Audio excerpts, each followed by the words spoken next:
belong to Jesus. So, praise the Lord. Pagpapalat ito ba yung Diyos mo? May gabi sa Panginoon Diyos, so may gabi sa pagsasabi nato. Salamat sa Panginoon Diyos na dahil siya nag-obal ka nato o dala pabalik sa iyong pabasan alam nga ito siyang debit kay Maya. Pasalamatan. O salamat sa mga pag-aakit sa Panginoon Diyos at buong simana. O atong esentos atong esentos atong nagkasikat sa mga pagdahin pag-isinto pag-imayan pag-salamat sa Panginoon Diyos. Mag-aakot na.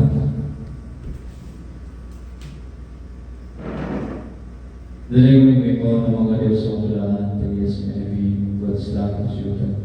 Diyos na Abraham, Diyos na Isaac, Diyos na Jacob, Diyos na Prophet, Diyos na Israel, Diyos na Sanggan, sa aming church. May gabi, aming pinag-aaraman naman sa Panginoon. Salamat at Diyos sa dahil ngayon sa mga kinabi. Magadahin mo na sigaw ngayon mo, salamat ka na mo.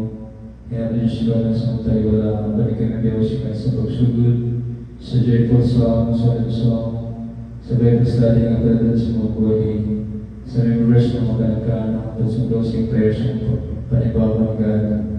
Kaya kayo pasagyo Diyos, hallelujah.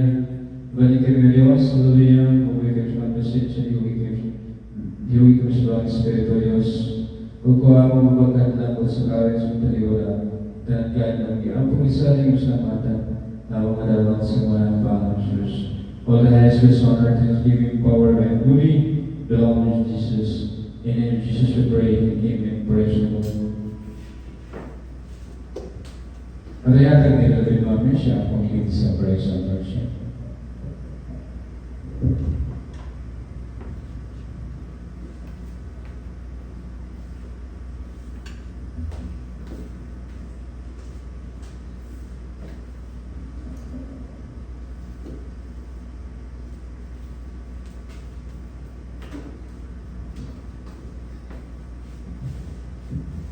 Praise God, para sa tanan ang meron ang buhay, ilalim ng Diyos sa mga joyful of praise songs. Amen. Praise the Lord.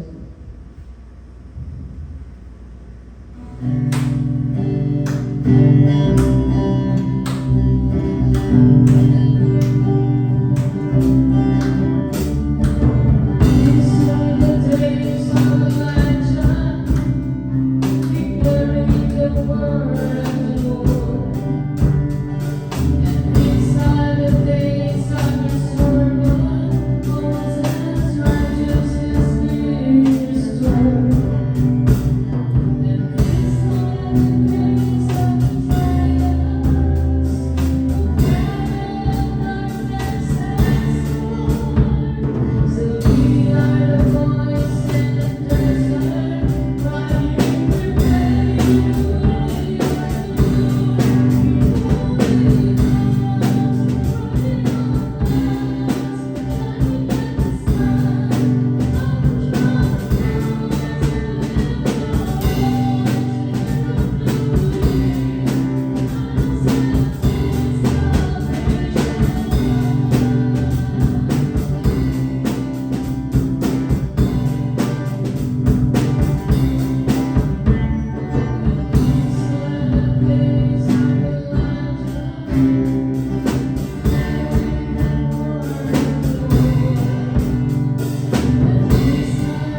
the splendor of the King.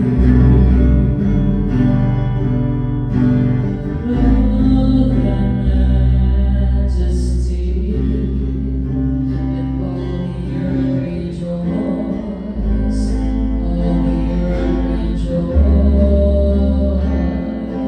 He wraps himself in light,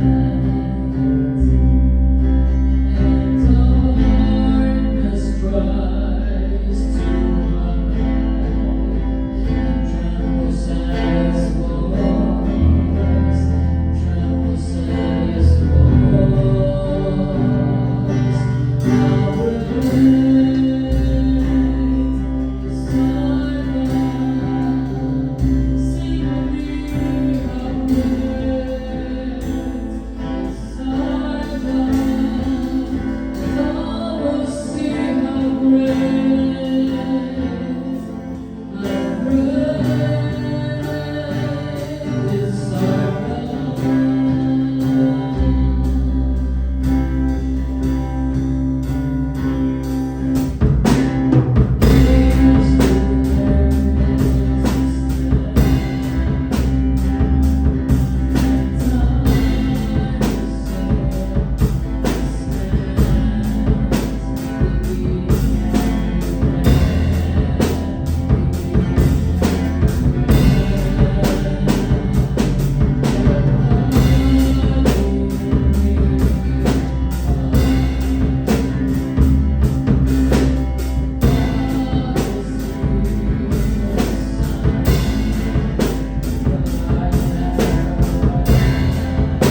our God! And all will see how great is our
Church Lord, palagpagan natin ang Diyos.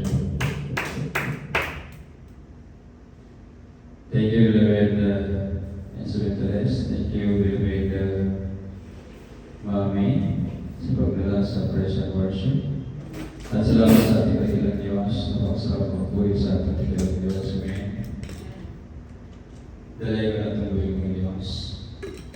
Kung salamat sa ating kagilang Diyos na tayo ay binigyan ng pagkakataon na muling pagkakataon na tayo ay patuloy na maglilingkod, magpupuri, pasalamat, pagdakilan, pagdakilan sa ating dakilang Diyos. Amen? At dalawa tayo mga mahal sa ating Bible study. Ating pong Bible study ay nasa book of Deuteronomy pa rin, no?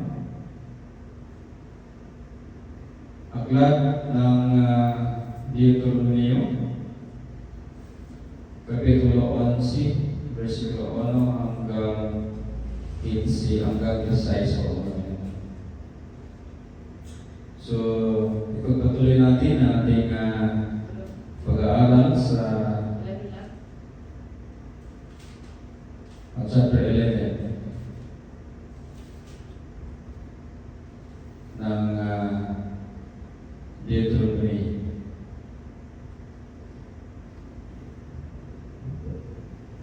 At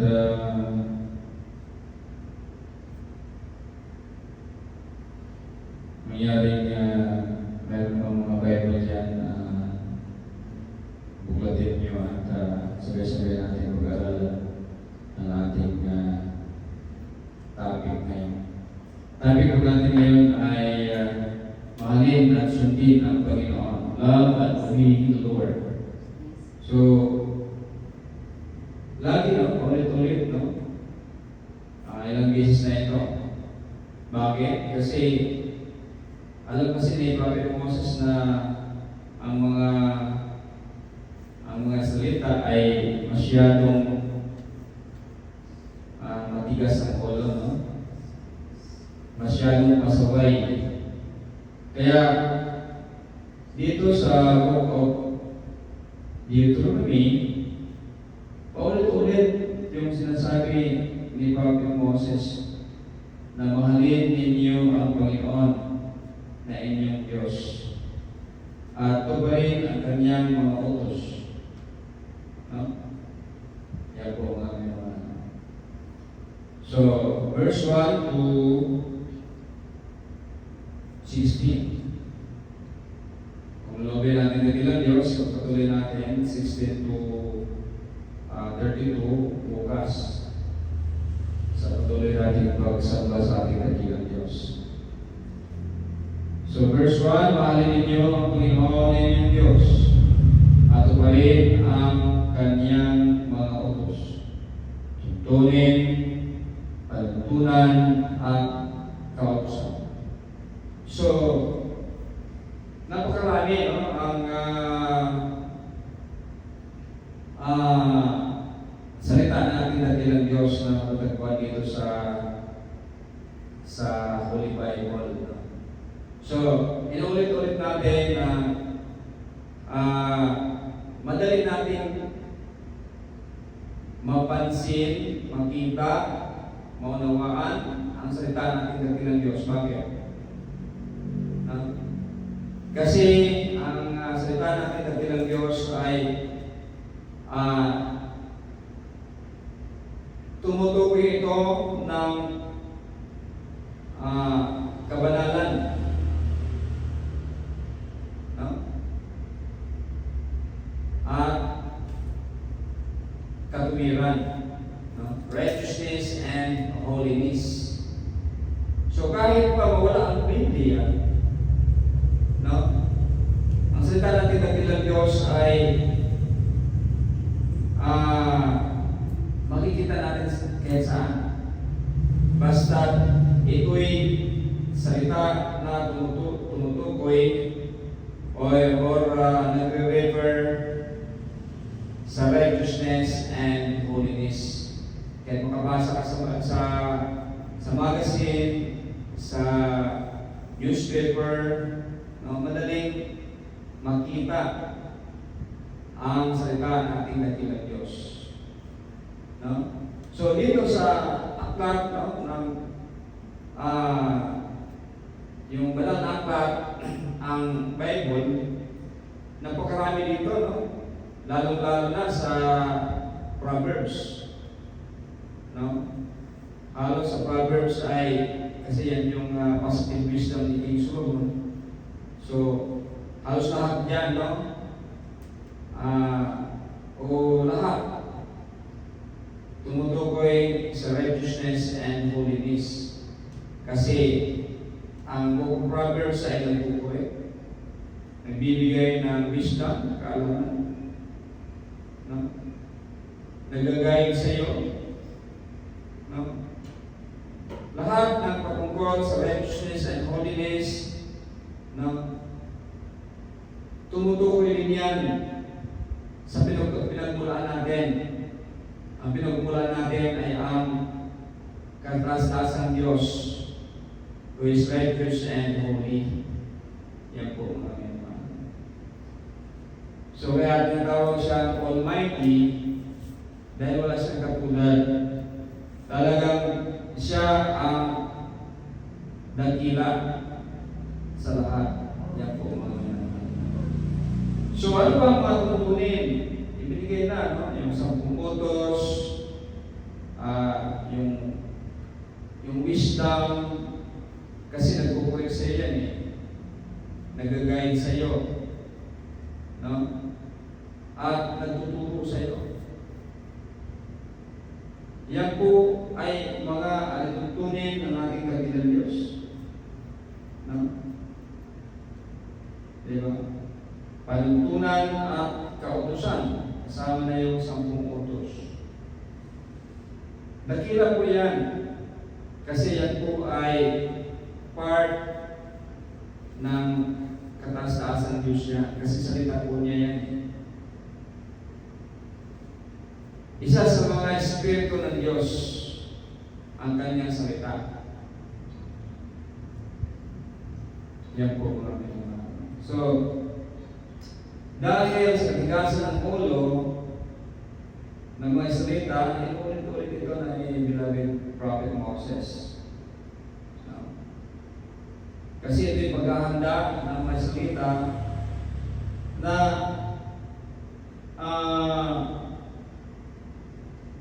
laging isipin nila ang Diyos.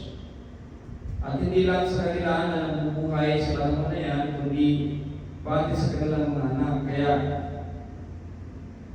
may kautusan din ituro sa mga anak ang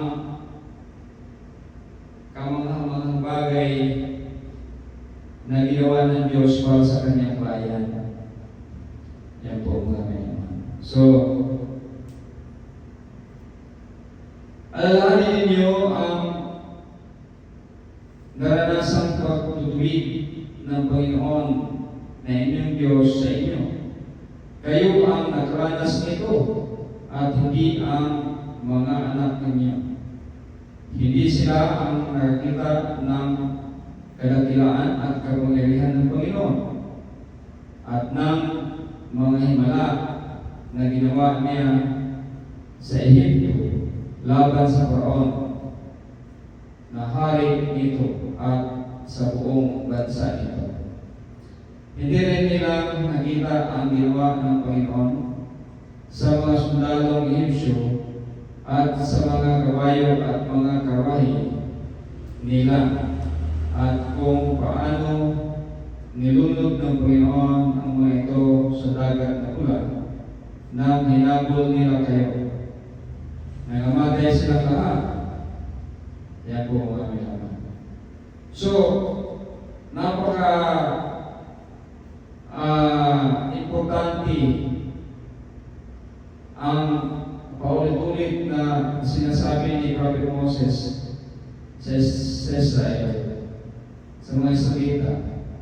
Dahil nga Alam ni Prophet Moses at alam ng Diyos na matitigas ang ulo nila. So, sa susunod na henerasyon, yung mga hindi nakakakita sa mga himala at kapangyarihan ng Diyos na ginawa niya. No? Baka dyan mag-i-start na magkaroon ng problema na hindi nakikilala sa dating dakilang Diyos. No? Kaya, mahigpit, no? At masigasig, matyaga na pinapaunawa ni Prophet Moses sa mga salita. No? Inuulit-ulit. Yan po mga naman. Kasi nga,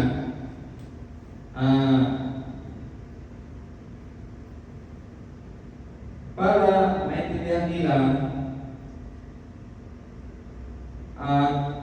may turo sa kanilang mga anak upang hindi makalimutan. Kasi kapag mamatay na sila, ang mga anak nila, no, yun ang susunod na mananampalataya sa ating dakilang Diyos. So dapat maging strong foundation yung mga turo ng kanilang mga magulang, upang hindi makalimutan. Yan po mga sa atin din dito na yan. Di ba yung ulit-ulit din natin, inuulit ko din, yan po mga inuulit-ulit ko para laging maririnig natin, upang maitanim sa ating isip ang kabutihan ng ating dakilang Diyos. So pareho lang yung concept, pareho lang yung kumbaga pamamaraan sa atin at sa panahon nila. Kailangan po ulit-ulit. Yan po mga naman. Kahit na nga ulit-ulit, pero anong nangyari sa Israel, di ba? Yan po mga naman. Naging pasayaway pa rin sila sa ating dakilang Diyos. So sana sa ating panahon ngayon, tayo ay hindi maging pasaway sa ating dakilang Diyos. Isipin natin lagi ang kapakanan natin. Kasi tayo ang nangangailangan, hindi naman ang Diyos ang nangangailangan ng eternal life. Tayo ang nangangailangan ng eternal life. Amen? Kasi, walang mawawala sa Diyos eh. Sa atin meron. Kasi, ang buhay sa mundo ay isang privilege lang. Inilagay lang tayo dito ng panandalian. Kaya nga, mali para sa tao na maging kahaman, maging sakin sa kanyang kapwa. Yan po. Kasi, ang buhay ng tao ay hindi naman magkagagal sa sanlibutan ito. Kaya tayo ay nangangailangan sa Diyos upang tanggapin tayo sa langit. Kasi nga, panandalian lang ang buhay dito sa mundo. Mayroong eternal life at eternal damnation. So mamimili ka. Yan po ang kami naman. So, doon po ay eternal. Dito po ay mortal temporary. Yan po ang kami naman. So, yan po ay dapat maintindihan ng tao para hindi siya matulad sa mga mananampalataya noon na lagi lang po makalaban Yan po ang aming hindi sumusunod sa Diyos. So,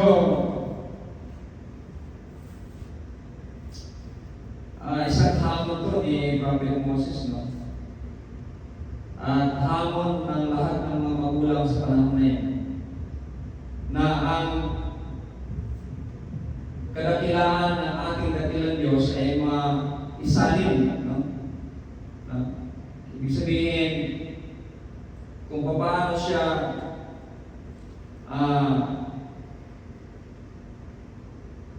nagliligtas, paano siya gumagabay, paano yung mga kapangyarihan, no, na nasaksihan ng mga magulang nila ay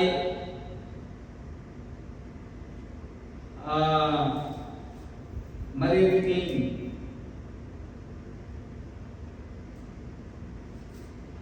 magpabilin sa ilahang mga anak, no? Yung kaisipan, yung idea,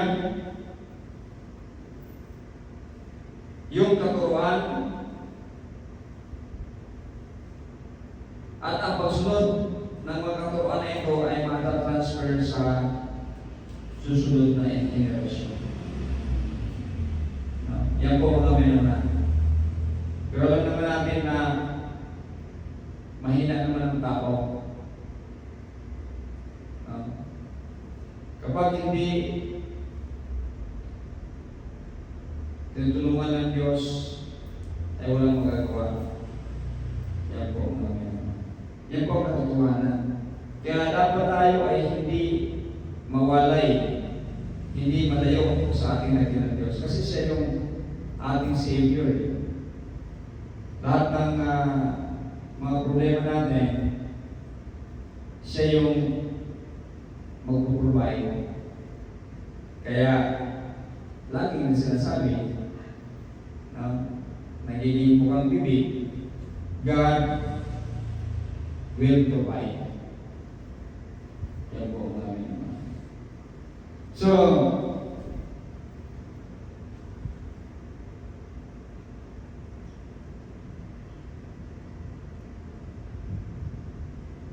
yung mga nangyari ito, yung pagligtas, niligtas kasi yung mga Israelita sa mga kamay ng Paro.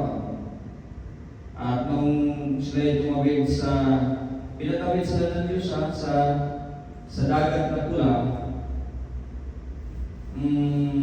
hinagi yung dagat at nakatawid sila, no?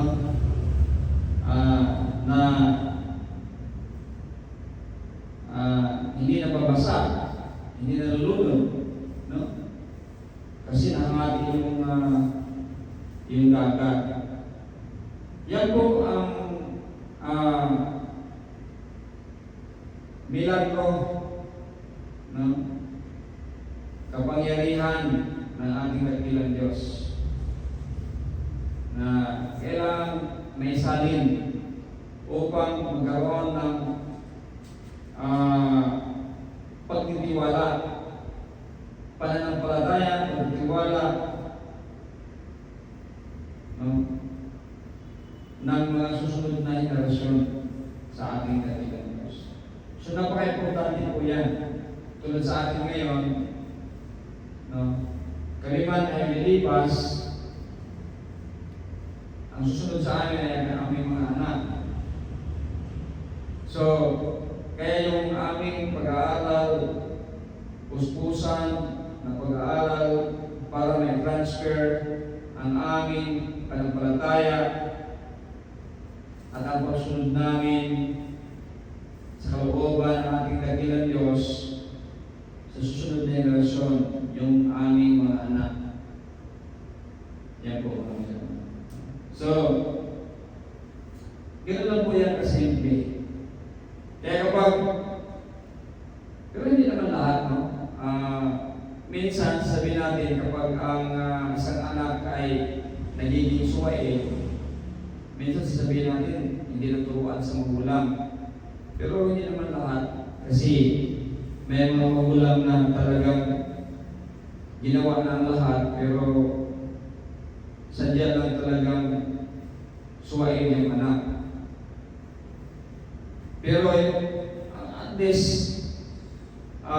yan ay nasa kamay ng Diyos. No? Hindi na sa atin. Kasi ibig sabihin, nagawa natin yung oras ng Diyos na ituro natin, turuan natin yung mga anak. Eh kapag naging pasaway, wala na tayong magagawa dyan. Ang Diyos na ang bahala sa Kanya. Ganyan lang po kasimple yan, mga minamahal. Napaka-importante na sundin ang mga tutunin ng Diyos, mga kautusan ng Diyos. So,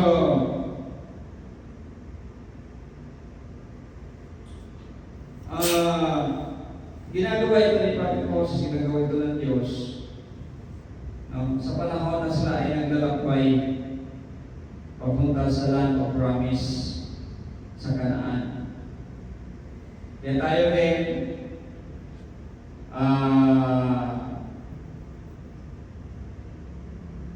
inaaral natin ito upang magkaroon tayo ng kunting kaalaman, kaisipan na magamit natin dahil tayo ngayon ay nakaharap ng kumbaga ganitong sitwasyon. So, pinapangaral natin yan, sinasabi na natin balik-balik dito.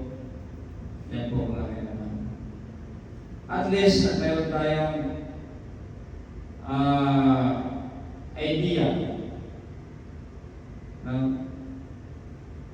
Dahil tayo ay papunta rin ng land of promise. Hindi lang land of promise para sa atin. Land of promise for the second coming of the risen Jesus. Yan po mga kailangan. So, sa Israel, ang Israel naman talaga yung lugar doon sa Israel, hindi naman yun talaga ang final. Hindi naman yun ang final na tinutukoy sa Bible. Kasi ang final na lugar para sa mga Israelita ay archipelagic. Ibig sabihin, napapalibutan ng dagat, pulo-pulo, maraming pulo. Kaya ito nga yung Pilipinas, bansang Pilipinas. Particularly in Mindanao. So, Mindanao is the land of promise. Hindi promise para sa atin. No? Hindi lang promise para sa atin, kundi promise ng Diyos na doon siya babalik. At sinabi ko na rin yung mga patulatandaan. No? At sinabi ko rin na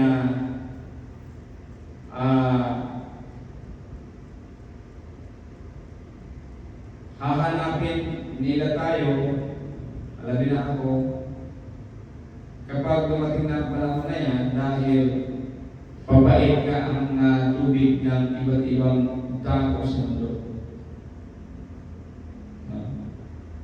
So, papait ang tubig. Bakit papait? Kasi nasisira kasi. Dahil sa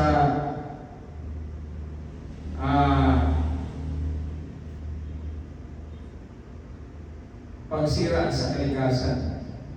Kaya nga yung mga bansa doon sa Middle East, una silang una silang nagkaroon ng problema ngayon. Diba? Yung ilog na Di ba? Yung plates, natuyo na eh. Kung may bumabalik pang tubig, kunti lang. At sa Diyos ngayon ay yung Iran. Yung Iran ay naghihikahos, ay naghihingalo dahil sa walang tubig. No? At kapag walang tubig, simple madaling masunog ang isang lugar. Yan po. So ang Iran ngayon ay dumadanas ng napakatinding tagtuyot. Hindi lang po Iran kasi natuyo na yung ilog or kunti na lang ang tubig sa Euphrates. At napakaraming mga bansa dyan, no, na nakikinabang sa Euphrates River. Natuyo ngayon. Paano na kanilang kabuhayan? Kaya nga, nagkakagulo sila doon. Nagkakagulo. At nagiging violenti ang mga tao doon dahil sa mga pangyayari ngayon. Nagiging violenti sila. Yan po mga pinag. So, yan po ay hudyat, no, ng mga sinasabi natin dito, lalo-lalo na yung sinasabi natin mapait ang maging mapait ang tubig sa iba't ibang dako ng mundo, except sa isang bukal na siyang hindi magiging mapait pagdating ng panahon na yan. So, tayo lang po ang makapagtuturo niyan. Kaya, siguro sa dating ng mga panahon, kapag tayo ay binigyan pa ng mga pambuhay natin dakilang Diyos, tayo po ay hahanapin nila. Dahil tayo lang ang pwede magdala sa kanila doon sa lugar na iyan. Yan po mga. Pero, siyempre ngayon, hindi naman yan maniniwala. Kung naman maniniwala baka sasabihin na naman na sito-sito itong tao ito. Maraming nagalit sa akin sa mga sinasabi ko noon. Nasabi ko, kapag naging presidente ito, maraming mamamatay. Di ba? Nagkakatotoo. Maghihirap ang bansang Pilipinas. At lalaki yung problema ng Pilipinas. Bansang Pilipinas. Nagkakatotoo. Mayroon akong mga kaibigan, mga kamag-anak, mga colleagues na nagkahiwalay kami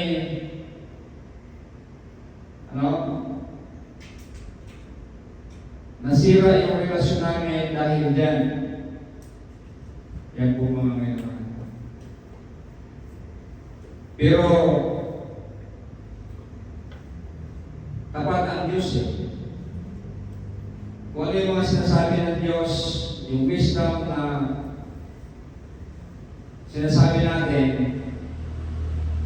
nagkatotoo. Sila ngayon, buhay pa sila eh. Buhay pa yung mga tao ngayon eh. Kasi mga kaibigan ko sila, mga kasamahan sa trabaho, yung iba. No? Kaso lang, hindi naman talaga naniniwala sa iyo. Hindi naman naniniwala sa akin kasi ang tingin nila sa sarili nila ay mas mataas sila. Hindi naman galing sa akin yung wisdom eh. Ibig sabihin, kung hindi sila naniniwala, hindi sila kinakalaban lang ang Diyos. Yan po mga ngayon. Nung nakaraang eleksyon, sabi ko, magkakagulo. Hindi maganda ang magiging ng bansa. Di ba? Kaya marami akong in-unfriend eh. Marami akong friend sa Facebook na tinanggal ko kasi sabi ko, hindi worth it. No? Yan po mga minamahal. Bakit? Kasi hindi nakikinig. Yun ngayon, anong nangyari sa ating bansa? Yan po mga minamahal. So, kaya yung wisdom ng Diyos ay hindi na tayo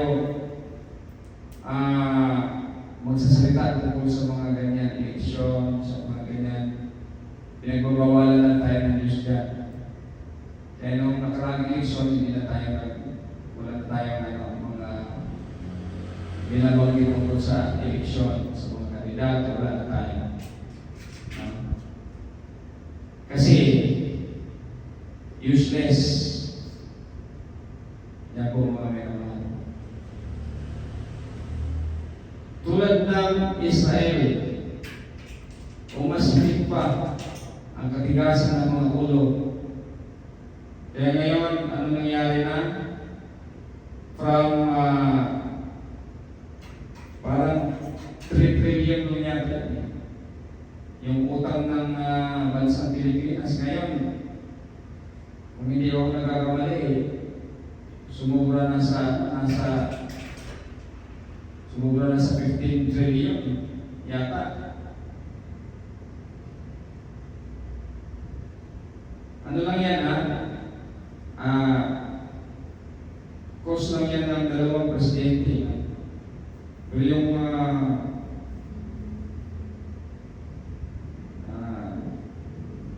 sinundan ng presidente, talagang yun yung lumubo ng napakalaki ang utang ng bansang Pilipinas. Tapos, ganoon pa rin, walang pagbabago na umangat ang buhay, lalo na nahihirapan ang mga Pilipino. Kasi hindi nasusunod yung wisdom ng Diyos sa pagpili ng tamang leader. Kaya tayo ay hindi na makisawsaw sa mga ganyan, mga politika, mga ganyan, wala na yan. Hindi tayo makisawsaw dyan. Kasi noon, talagang ano natin, ano yung kung sino yung dapat iboto, pinaglaban natin, pero nag-iba na ngayon. No? Bubuto tayo sulit tayo bubuto. Sulit talaga. Kung sino yung gusto ng Diyos na ibinigay sa atin na wisdom. Walang isa na hindi sa ating church, walang isa na nilihis dapat kapag ano yung sinabi, yun yung ibubuto. Yan po mga minamahal. Pero hindi tayo magpa-participate ng mga kung ano-ano mga debate yan sa mga kandidato na dati. Tayo ay i-exercise na natin yung right natin, no? Ayon sa kalooban natin ng Diyos. Pero hindi tayo sasama sa mga issue. Yan po mga minamahal. Kasi wala naman tayo ganyan. Magkaroon na tayo ng mga maging kalaban. Hindi pagkakaunawaan, pagkasira ng relasyon. Kaya yan yung wisdom ng Diyos na hindi tayo magsasama-sama ng mga ganyan. Yan po mga ganyan. So, basta po sa politika, hindi tayo ang pakialam. Pero sa pagboto, buboto tayo. Sulit. Kung ano yung kalooban ng Diyos, yun yung masusunod.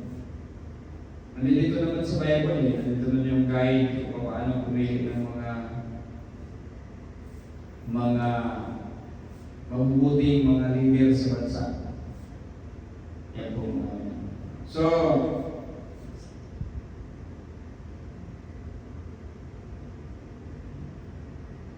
at kung ano ang ginawa niya, kinadatan ang Abiram ng mga anak ni Eliab, lalaki ni Reuben. Nilawan sila ng lupang bumuka, pati ang kanilang pamilya, tunda at ang lahat ng nakatirang kasama nila. Nangyari ito sa harap ng mga Israelita. Kayo ang nakakita ng mga dakilang bagay na ito na ginawa ng Panginoon. So, dito nakita ng mga susunod na henerasyon, kailangan may pasa ang mga information para sila ay maniwala din at manatili sa kanilang mga panampalataya sa ating dakilang Diyos. Kaya sundin ninyo ang lahat ng utos na ibinigay ko sa inyo ngayon para may lakas kayo sa paglalakbay at sa pag-agaw ng lupain sa kabila ng Jordan. Kung susunod kayo, mabubuhay kayo ng matagal doon sa maganda at masaganang lupain na ipinangako ng Panginoon na ibibigay sa inyong mga ninuno at sa kanilang mga salita. Sapagkat ang lupain na angkin at titirhan ninyo ay hindi gaya ng lupain sa Ehipto na pinanggalingan ninyo. Doon sa Ehipto, kapag magtatanim kayo, magpapakahirap pa kayo ng tulo sa pagpapatubig dito. Ngunit ang lupain ay angkinin ninyo ay may mga bundok at lambak na laging nauulanan. So, hindi po ito tumutukoy sa Israel ngayon. Kasi kung isipin mo, ang Egypt at saka Israel ay magkalapit lang yan. No? Di ba? At yung mga tubig dyan, di ba? Matutuyo yan. Yan po mga pinungan. Siguro yung lake dyan, yung lake ng Galilee, baka magka-problema yan pagdating ng panahon. Kasi lalo umiinit na ang mundo At marami ng mga lugar na tuyo-tuyo na. Ito ay tumutukoy sa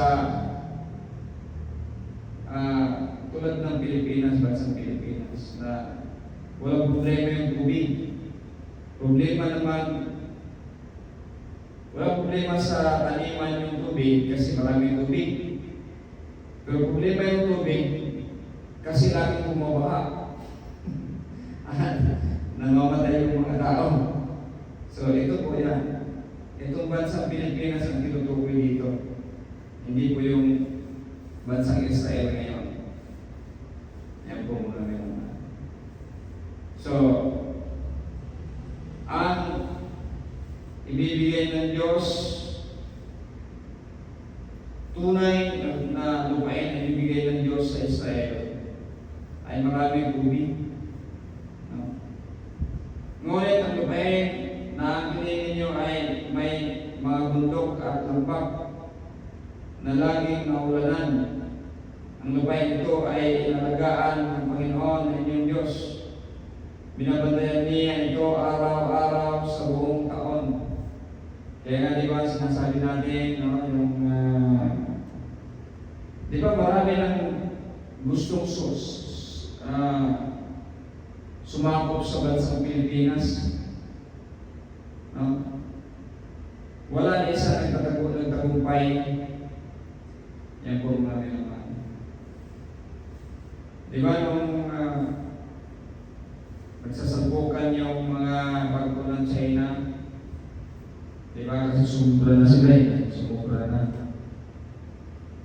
Yan. Nagalit na yung mga hindi nakikitang tao, yung mga nagbabantay sa bansang Pilipinas. Yan po mga naman. So binabantayan po ng Diyos ang bansang Pilipinas.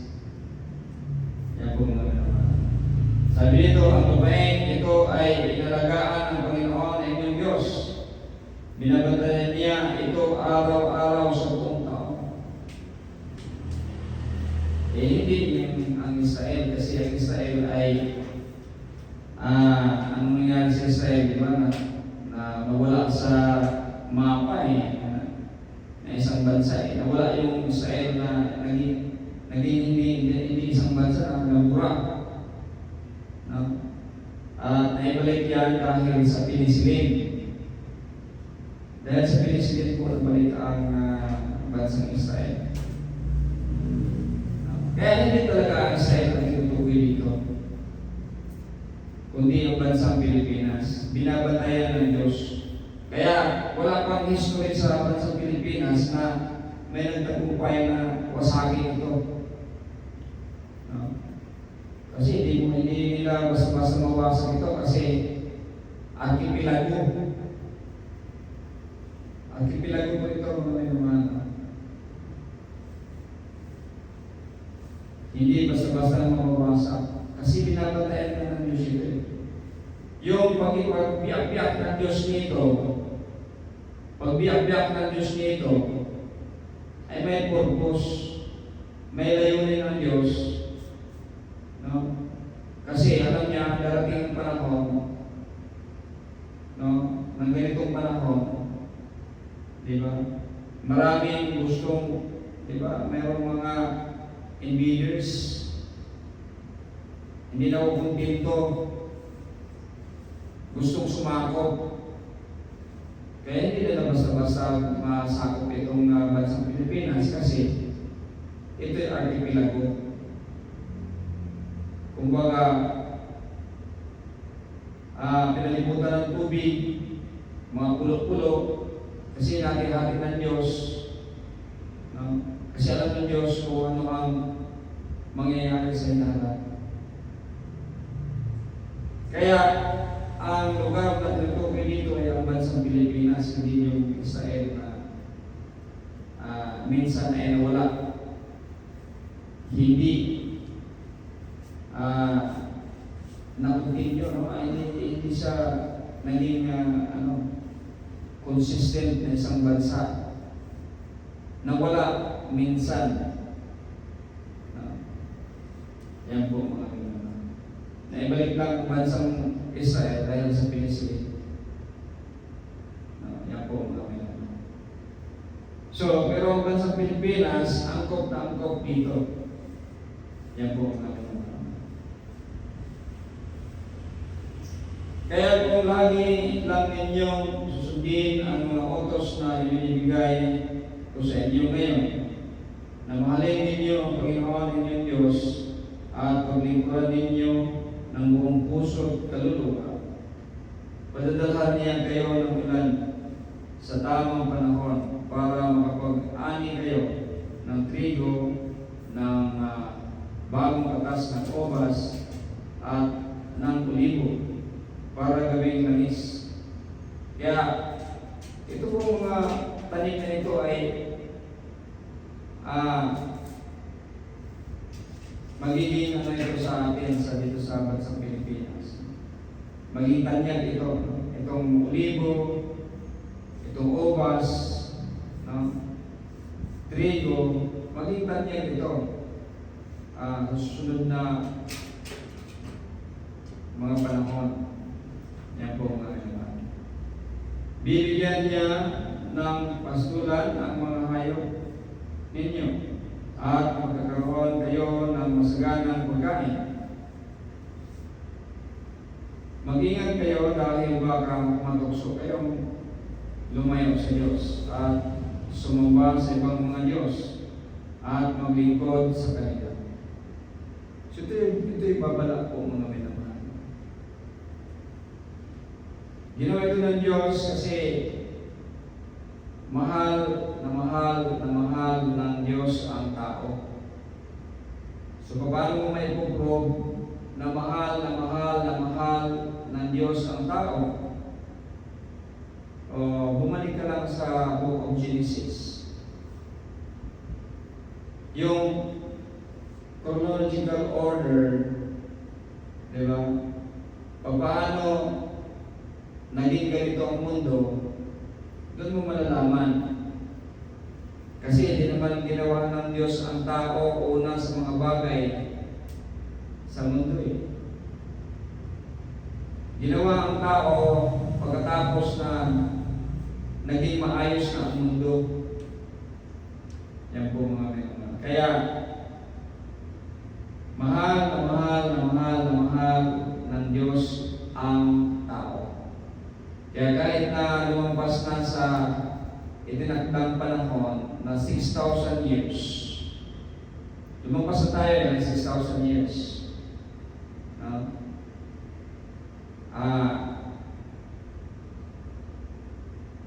Although may mga discrepancy sa mga kalendar noon, diniscuss natin yan. Matagal na, baka yung nasa Facebook pa yung natin, yung mga video natin. Pero yung Facebook video, wala na yata. Binura na ng Facebook. No? Binura na kasi naglinis yung Facebook eh. Matagal na yung ating video, kaya wala na yata sa tayong video sa Facebook. So, inuulit-ulit po natin yan. Yan po namin. Kaya, tulad ng ginawa ni Prophet Moses dito, inuulit-ulit niya. Ganun din ginagawa natin, inuulit-ulit natin. Kasi, upang, di ba, mas lalo nating maintindihan, mas lalo nating maunawaan, kumbaga, mas lalo nating maitanim sa ating isipan ang kalooban ng ating dakilang Diyos. Upang tayo ay kahabagan at kawaan ng ating dakilang Diyos. Wala kasi tayo ibang walang ibang bato na ating sandigan kundi ang ating dakilang Diyos. Dahil siya lang ang nagmahal sa atin ng walang kapantay na pagmamahal. No? Kaya dapat tayo suklian natin ang pagmamahal ng ating dakilang Diyos. Kaya nga, isa sa mga utos, love God with all your heart, with all your soul, with all your mind, with all your strength. Kapag nagsasayaw ka, nagpupunin sa ating dakilang Diyos, di ba? Sinasayawan mo ang ating dakilang Diyos, nagpapalakpak ka sa ating dakilang Diyos. Nasusunod natin yung love God with all your strength, with all your mind, with all your heart.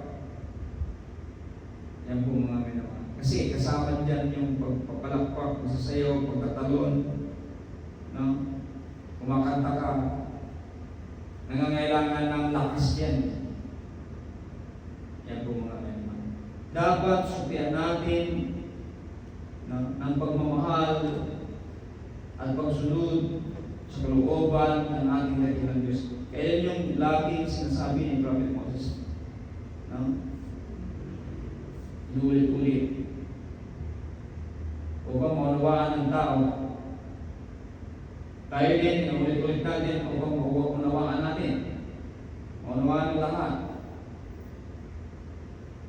mga mayaman. Na mahal tayo ng Diyos. No? Dapat din tayong magmahal sa Kanya. Sabi ko natin.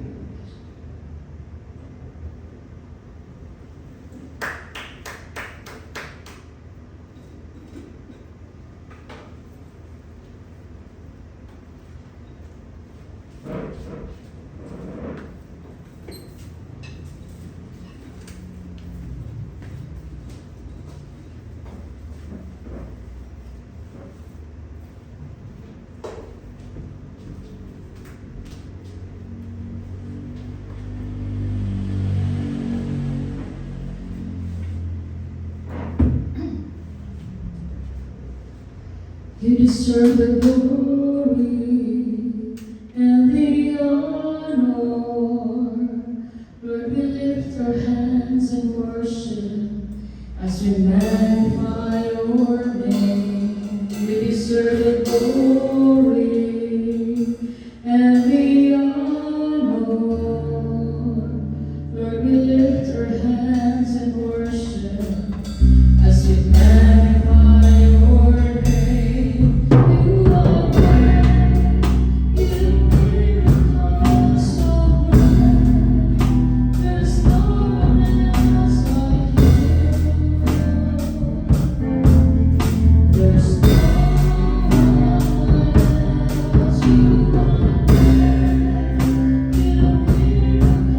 else like you.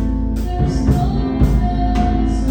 you.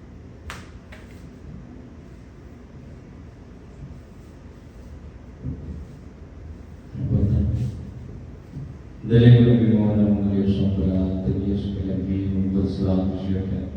Diyos na marahang Diyos na isa at Chico.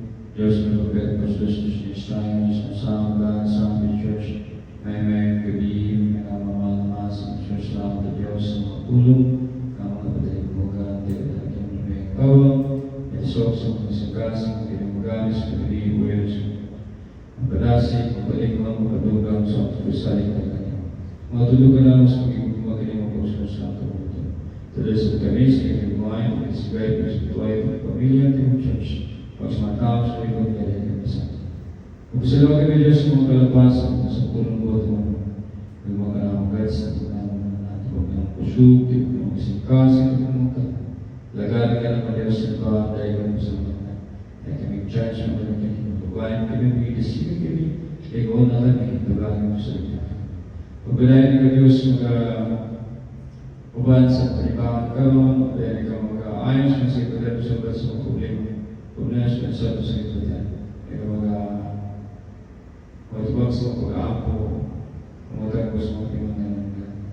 O ikaw Diyos mag-umasap sa mga kanakan o hindi mo kalimutan.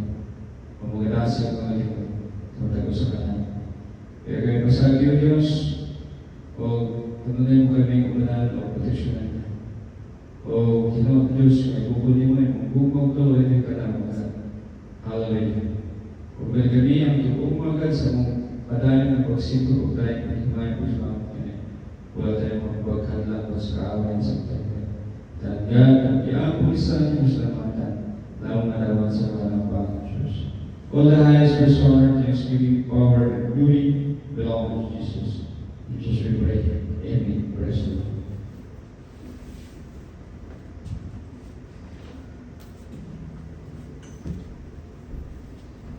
Salamat sa Panginoon Diyos. Kung nagdarago tayo sa pagbibigay ng reverse, ating hatag ni Beloved Angel siya ang unang mag-hatag ng reverse.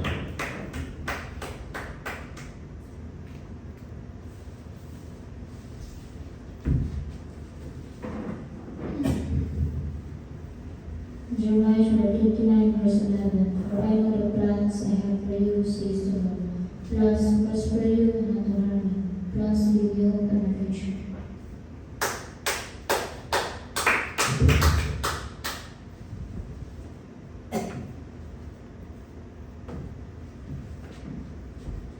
Isaiah Corinthians 4 verse 18. So we fix our eyes not on what is seen, but what is unseen. For what is seen is temporary, what is unseen is eternal.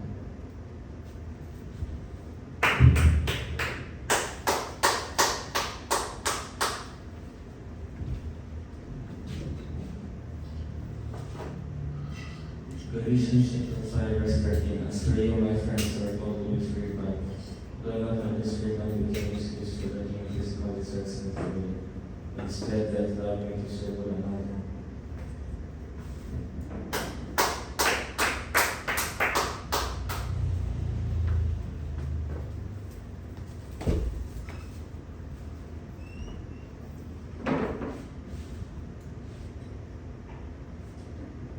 Hebrews chapter 13 verse 16.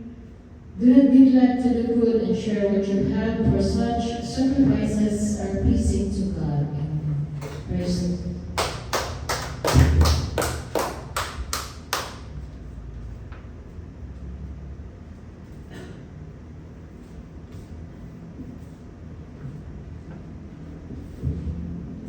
Di lang tanan magtawag ka ng Ginoo, makasulod sa kaharian sa langit, hindi ka tulaw na gatuman sa kabutuan sa kalangan ng Diyos langit. Matthew 7:21. Salamat sa mga Diyos. So, salamat sa kadaugan ngayon natin ka nato, sa ating panibaho na Panginoon Diyos ng bawal ka nato, sa tibok gabi, ang tulog mas ang panibaho, ang pingatan, proteksyonan sa Panginoon Diyos, sila sa mga tao na tayo sa itong ganda. Wala tayong magbagod lang sa mga padalang pagsipaw kuma o magtatasa sa pagtagon, ayos na siya sa katulig na katulig sa kita. O yan, ito mga Diyos, magkakasing ka na natin mga lingkod ka na ito. O pero,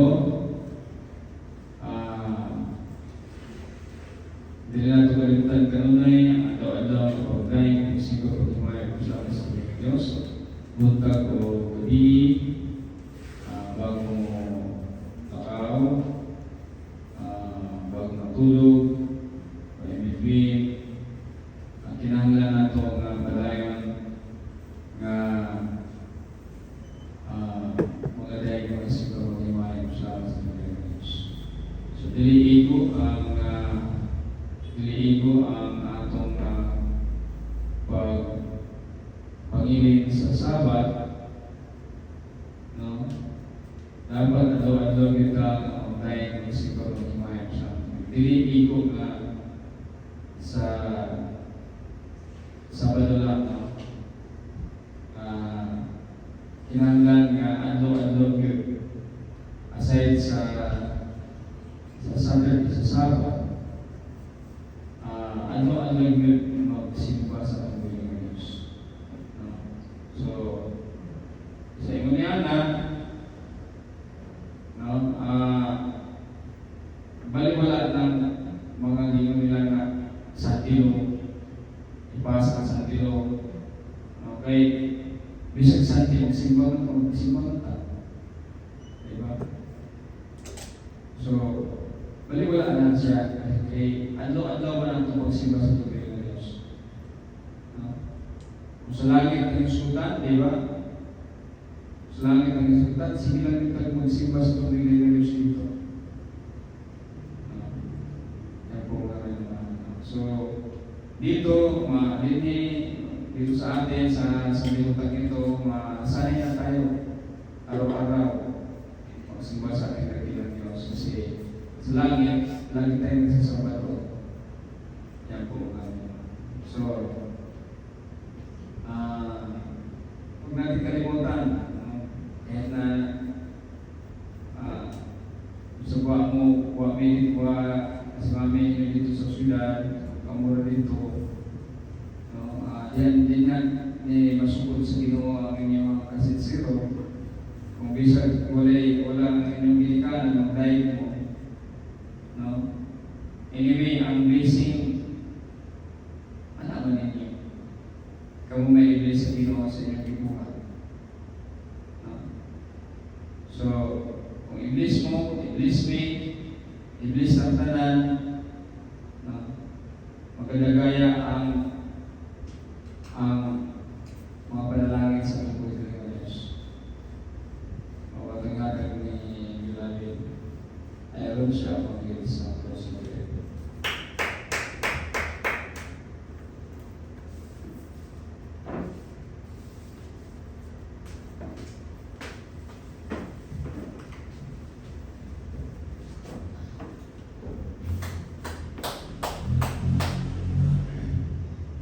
Lives for circumstance and gobyerno rin ang mga sa gobyerno ng espaso ng responsible na kung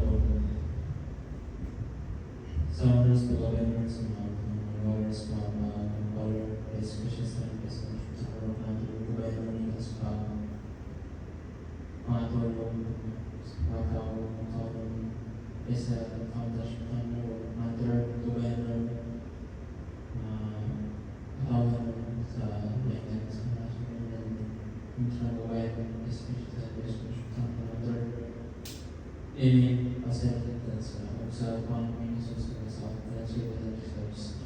so sa kalpasas it's answer binary is the rose so pinarahan mo pasas no tama mo pasas open the rose organs panawas Open past the money when we only service.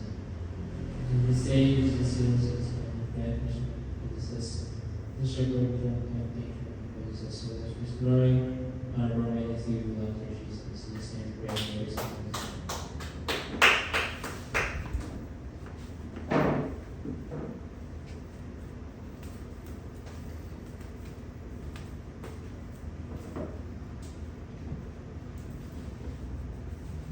Sometimes it's our television. Hallelujah. Hallelujah.